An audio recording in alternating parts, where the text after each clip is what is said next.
Print and electronic media మిత్రులందరికీ కూడా నమస్కారాలు తెలియజేసుకుంటున్నాను. నా పేరు పండుగ బాలు ముదిరాజ్, తెలంగాణ ముదిరాజ్ మహాసభ రాష్ట్ర యువత అధ్యక్షుడిని. గతంలో సమైక్య రాష్ట్రంలో మత్స్యశాఖకు సంబంధించిన రాష్ట్ర కార్యాలయం కావచ్చు, జిల్లాలకు సంబంధించిన మత్స్యశాఖ కార్యాలయాలు కావచ్చు, మత్స్యకారులకు సంబంధించి ఎలాంటి సంక్షేమ పథకాలు లేకపోవడం వల్ల శిథిలావస్థకు చేరుకున్న సందర్భం మనం ఆ రోజు సమైక్య రాష్ట్రంలో మనం చూస్తాం. ఎప్పుడైతే మనం స్వరాష్ట్రం సాధించుకున్నామో, తెలంగాణ రాష్ట్రం ఏర్పాటు చేసుకున్న తర్వాత ఆనాటి గౌరవ ముఖ్యమంత్రి కల్వకుంట్ల చంద్రశేఖరరావు గారి సహకారంతో చెరువుల యొక్క పూడికలు తీసి చెరువులలో నీటి విస్తీర్ణాన్ని పెంచడం జరిగింది. అదేవిధంగా కాళేశ్వరం ప్రాజెక్టు ద్వారా అనేక రిజర్వాయర్లు కూడా నింపి ఆ రిజర్వాయర్ల ద్వారా వచ్చిన నీటిని కూడా తెలంగాణ రాష్ట్రంలోని అన్ని చెరువులను, పెద్ద చెరువులను, చిన్న చెరువులను, కుంటలతో సహా ఆ రోజు గౌరవ ముఖ్యమంత్రి కేసీఆర్ గారు నింపడం జరిగింది. అంటే తెలంగాణ రాష్ట్రంలో ప్రతి రిజర్వాయర్ కావచ్చు, చెరువు కావచ్చు, కుంటలు కావచ్చు, నిండు కుండలాగా ఆనాటి ప్రభుత్వం చేసిన తర్వాత మరి ఈ నీటిపై ఆధారపడి జీవనం సాగిస్తున్న ఈ అధికారులకు వారి జీవనోపాధి మెరుగుపరచాలి, వారిని ఆర్థికంగా ఇంకా ముందుకు తీసుకుపోవాలని ఒక ముఖ్య ఉద్దేశంతో ఆ రోజు కేసీఆర్ గారు, ఆనాటి మంత్రి ఈటల రాజేందర్ గారి సహకారంతో, ఆనాటి ఎంపీ బండ ప్రకాష్ గారి సహకారంతో ఉచిత చేప పిల్లల పంపిణీ కార్యక్రమానికి ఆనాటి ముఖ్యమంత్రి కల్వకుంట్ల చంద్రశేఖరరావు గారు శ్రీకారం చుట్టడం జరిగింది. మరి ఆనాటి నుండి కూడా అంటే గత ప్రభుత్వం 10 సంవత్సరాలు కూడా ప్రతి సంవత్సరం 100 కోట్లతోటి ఉచిత చేప పిల్లల పంపిణీ కార్యక్రమం పంపిణీ చేసి రాష్ట్రం మొత్తం కూడా ఉచితంగా చేప పిల్లల పంపిణీ చేసి మత్స్యకారులకు ఆర్థికంగా ఇంకా ముందుకు సాగడానికి ఆ స్కీమ్ అనేది, ఆ పథకం అనేది, ఆ సంక్షేమ పథకం అనేది మత్స్యకారులకు ఎంతో ఉపయోగపడింది.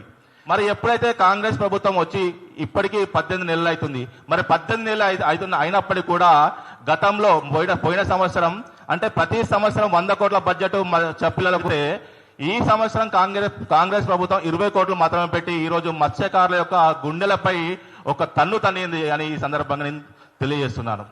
ఒకటే అడుగుతున్నాను గౌరవ ముఖ్యమంత్రి గారిని. ఈరోజు మొన్ననే మనం చూసినాం, అందాల పోటీలకు 200 కోట్ల రూపాయలు పెట్టిన గౌరవ ముఖ్యమంత్రి కాంగ్రెస్ ప్రభుత్వం మరి మత్స్యకారులకు ఒక 100 కోట్ల రూపాయలు ఎందుకు పెట్టలేకపోతున్నది ఈ సందర్భంగా ముఖ్యమంత్రి గారిని ఈ వేదిక నుంచి ప్రశ్నిస్తున్నాను.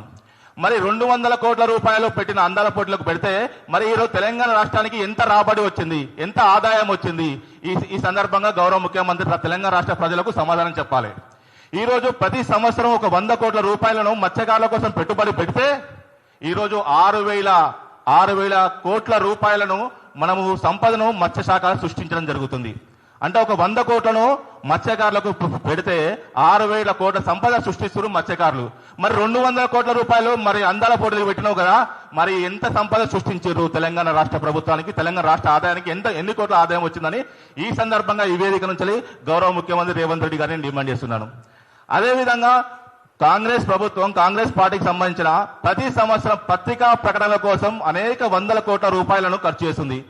మరి పత్రికా ప్రకటనల కోసం 100 కోట్ల రూపాయలు ఖర్చు చేస్తే మరి ఈ మత్స్యకారుల కుటుంబాలపై ఆధారపడి జీవనం సాగిస్తున్న ముదిరాజు బంధువులు కావచ్చు, బెస్స కావచ్చు, గూండ్ల కావచ్చు, గంగపుతులు కావచ్చు, ఇన్ని లక్షల మంది జీవనం సాగిస్తున్న ఈ కుటుంబాల కోసం ఒక 100 కోట్ల రూపాయలు ఎందుకు పెట్టలేకపోతున్నామని ఈ సందర్భంగా గౌరవ ముఖ్యమంత్రి గారిని, ఈ రాష్ట్ర ప్రభుత్వాన్ని ఈ సందర్భంగా నేను ఇక్కడ నుంచి ఈ వేదిక నుంచి అడగడం జరుగుతుంది. అదేవిధంగా ఎప్పుడైతే కాంగ్రెస్ ప్రభుత్వం అధికారంలోకి వచ్చిందో మరి అధికారంలోకి వచ్చి రాగానే ఈ మత్స్యశాఖకు సంబంధించి అనేక సభ్యత్వాలను పెండింగ్ పెట్టడం జరిగింది. ఈ రోజు సభ్యత్వాలు మత్స్యకారులకు నూతన సభ్యత్వాలు ఇస్తేనే వాళ్ళకు సంక్షేమ పథకాలు అనేవి వర్తిస్తాయి. ఈ రోజు సెంట్రల్ గవర్నమెంట్ సంబంధించిన అనేక సంక్షేమ పథకాలు వస్తున్నాయి. ఆ సంక్షేమ పథకాలు వర్తించాలంటే వారికి సభ్యత్వం ఉండాలి. ఆ సభ్యత్వాలు ఇవ్వకుండా ఈ రోజు రాష్ట్ర ప్రభుత్వం అనేది ఈ రోజు జాప్యం చేయడం జరుగుతుంది. మరి రాష్ట్ర ప్రభుత్వం సభ్యత్వాలు ఇవ్వకుండా జాప్యం చేస్తుందని చెప్పేసి హైకోర్టు మనకు ఆల్రెడీ జడ్జిమెంట్ ఇవ్వడం జరిగింది. మీరు వెంటనే ఒక స్టీరింగ్ కమిటీ వేయండి, స్టీరింగ్ కమిటీ వేసి వెంటనే అందులో నిర్ణయం తీసుకొని ఎక్కడైతే సభ్యత్వాలు ఆగిపోయినాయో ఆ సభ్యత్వాలను వెంటనే మీరు ఇష్యూ చేయాలని చెప్పేసి హైకోర్టు జడ్జిమెంట్ ఇచ్చినప్పటికీ కూడా ఈ రాష్ట్ర ప్రభుత్వం ఆ స్టీరింగ్ కమిటీ ఏర్పాటు చేసినప్పటికీ కూడా ఒక్కసారి కూడా సిట్టింగ్ చేయకుండా, దాని మీద ఎలాంటి నిర్ణయాలు తీసుకోకుండా ఈ రోజు హైకోర్టుకు సంబంధించిన జడ్జిమెంట్ ను కూడా ఈ రోజు వాళ్ళు బేఖాతరు చేస్తున్నారు అనేది ఇక్కడ మనకు తెలిసిపోతుంది.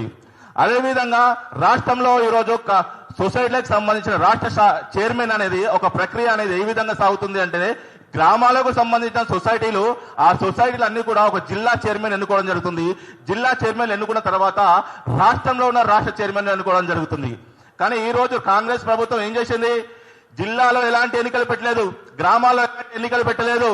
ఎన్నికలు పెట్టకుండా డైరెక్ట్ గా దొంగదారిలో ఈరోజు రాష్ట్రానికి సంబంధించిన రాష్ట్ర చైర్మన్ కూడా నియమించడం జరిగింది. ఈ రాష్ట్ర అంటే ఈరోజు సొసైటీకి సంబంధించిన ఎన్నిక ఒక ప్రక్రియ ఉంటది. ఇప్పుడు ముఖ్యమంత్రి ఏ విధంగా ఎన్నుకోబడతాడు, ఎమ్మెల్యేల ద్వారా ఎన్నుకోబడతారు. ఎమ్మెల్యేలు ఏ విధంగా ఎన్నుకోబడతారు, ప్రజల చేత ఎన్నుకోబడతారు. అంటే దానికి ఒక వ్యవస్థ ఉంది.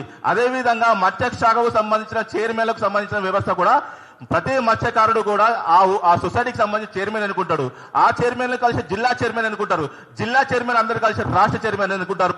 ఈ వ్యవస్థకు తూట్లు పడిచిన ప్రభుత్వం, తూట్లు పడిచిన పార్టీ ఈ రోజు కాంగ్రెస్ పార్టీ. కాబట్టి ఈ సందర్భంగా నేను రేవంత్ రెడ్డి గారికి, గౌరవ ముఖ్యమంత్రికి ఒకటే డిమాండ్ చేస్తున్నాను.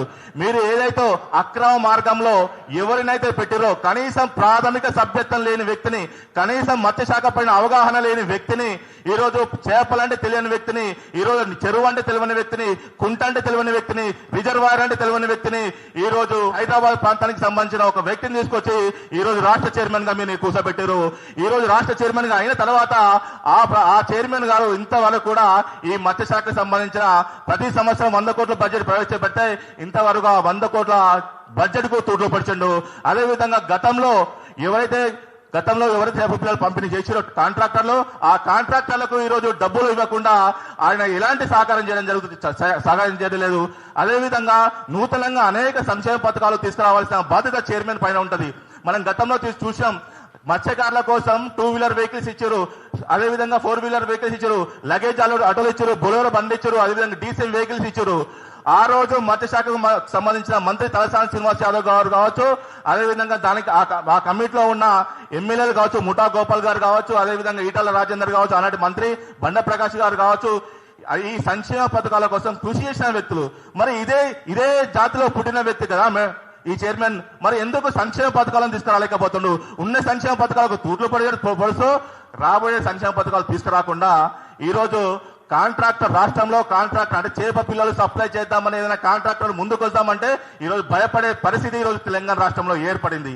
కాబట్టి ఇప్పటికైనా గౌరవ ముఖ్యమంత్రి గారు, మీరు ఏదైతే అడ్డదారిలో నియమించిన చైర్మన్ వెంటనే తొలగించి ఈ రాష్ట్రంలో వెంటనే మత్స్యశాఖకు ఎలక్షన్లు పెట్టాలని, అదేవిధంగా జిల్లా చైర్మన్లు మొత్తం అన్ని జిల్లాలో కూడా జిల్లా చైర్మన్లు సంపూర్ణంగా మీరు ఎలక్షన్ జరిపి ఆ చైర్మన్ల ద్వారానే మీరు రాష్ట్ర చైర్మన్ కూడా నియమించాలని ఈ సందర్భంగా గౌరవ ముఖ్యమంత్రి రేవంత్ రెడ్డి గారికి ఈ సందర్భంగా నేను డిమాండ్ ఇస్తున్నాను.